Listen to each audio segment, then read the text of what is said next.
Well, what are we up to today? Well, we're using the GoPro on a GoPro 3-way because my old Sony Xperia has had the gong. Well, not completely, but the charging port's just about knackered on it, and it's had a pretty rough life, and that's normally what I film stuff on. But we're on a GoPro now. I've got an S21 Ultra in the works whenever that shows up. But today we're working on this. Now this is a computer, if you haven't already guessed. Now if you're a subscriber of my channel, you will have probably seen the little quick update I did where my apprentice had a seizure, and we think it was a photosensitive event. Now I did a lot of mucking around and had a look around the room, and I discovered that both the network and hard drive light on here are high intensity blue LEDs. Now one of the things that does tend to trip off seizures is blue light and fast flashing lights, and this, with this 45-degree angle here, is aimed right in her face. So we're going to give this thing the snip. Before we do that, I'm going to show you the lights. Alright, we've got our power here. I'm just going to give it a quick power cycle on the desk so you can see what these lights are like. Now I have to check through my viewfinder. I think you guys can probably see it here.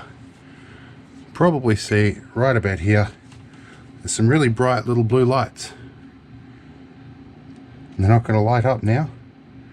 I'll have to wait for a minute. There we go. They're flashing away down here, if we can see them. And they flash at all sorts of varying rates.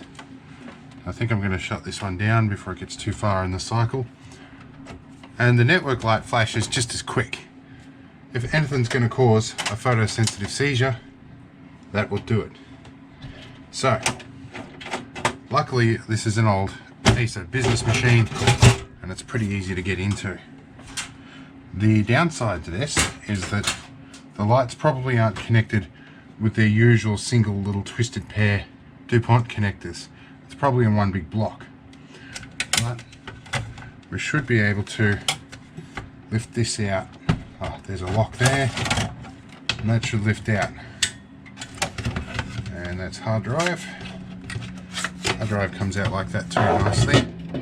And this drive is warm. She runs this thing pretty well around the clock. It's usually due for a clean about this time, but I gave it one not long ago. Right, so we've got our lights here. I might move our camera view. Hold up one moment. Now, you will have to excuse the chaos that is my desk in the background. Now, we've got the little connector here that's got these things all labelled. So storage, power, LAN. I think those two cables are actually really easily accessible in there. I'm just going to see if there is a more elegant solution to this that will allow us to get into it. If I can push these little clips out on the front. Otherwise this will be a really quick video. Alright, so we can get to the light bezels by taking the front off. Let's have a look here.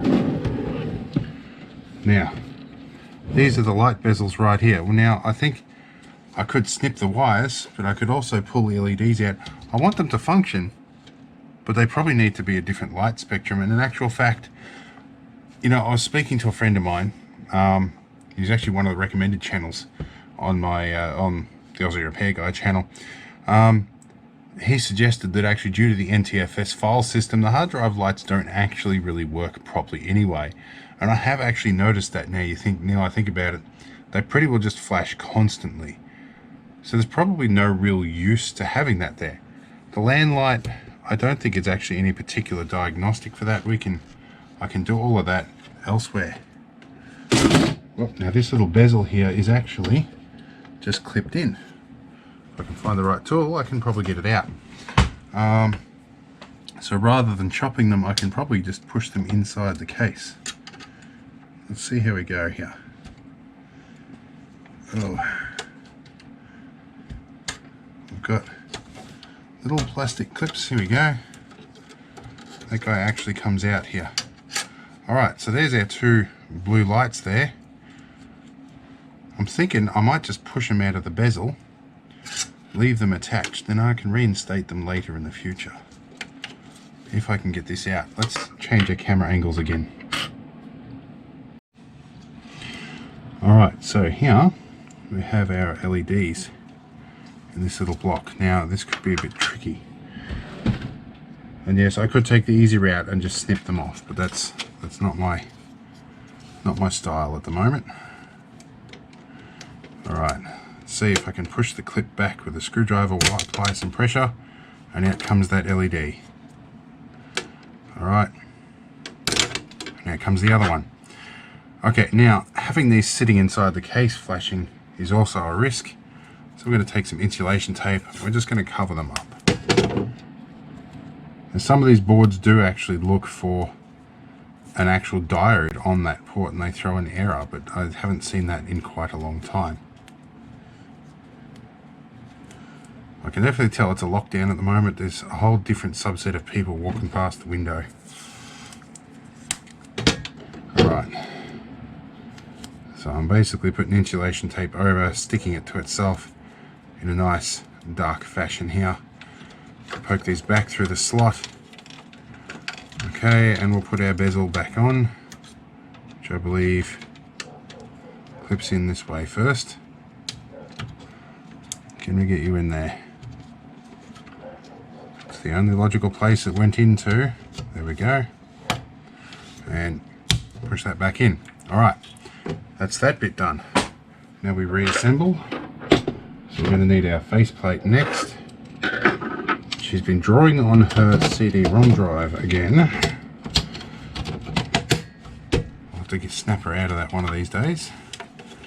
Alright, now hard drive. Where did I put that? Ah, over behind the camera. So let's swing our camera angle up a little bit.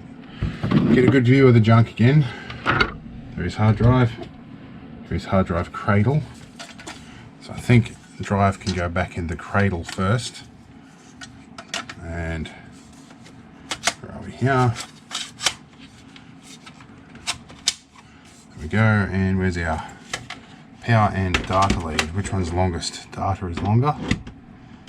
Data needs to go that way. And power needs to go in probably after we drop this guy in here. And those two dropped in the way again. Now, some of these cases are wonderful and easy to work on, but sometimes they do pose some slight issues when you're trying to get everything back together again. Alright, we haven't sliced the cable off, tucked them away in the bay there nicely.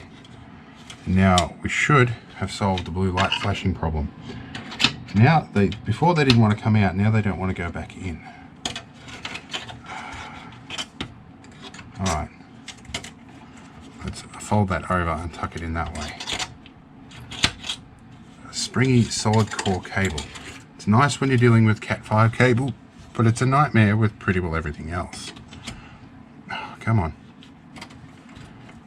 Need to fold that over nice and sharply. Give it a twist.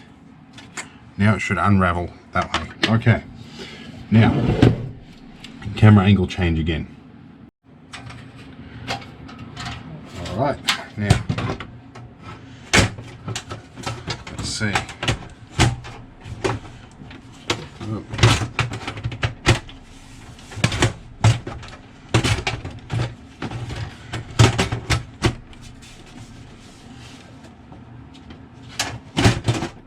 Alright, I think that should engage right there. And thumb screws, I love these things. One of the best ideas I've seen in a long time. Alright, let's see how she goes here. Let's plug this in. See. Alright, well the fan's on, but I don't see any blue flashing lights anywhere in there. And there's a self-test beep, that's good. The power button is blue, but it doesn't flash and it's quite dim. I think we'll be alright with that one. Now, a couple of other things we have done. We switched it to a 75 Hz refresh monitor, not a 60. We'll probably get a 144 at some point. We're looking at some recommendations we've received about motion smoothing video card effects and possibly a different monitor as well. We've changed her color scheme to reduce the amount of blue. We've reduced the contrast and the brightness slightly, and we've increased the ambient light level in the room with natural light. She had some Christmas lights in there. We've ripped that out. That was a bit of a fight to get them out. But we're going to give her a DC light set, LED DC lights, so that they're not flickering and not pulse width modulated, so not dimmable ones, because those little flickering can be a problem too. And we're looking at pulling out the compact fluoro that lights her room and putting either an incandescent or a very well filtered LED globe in.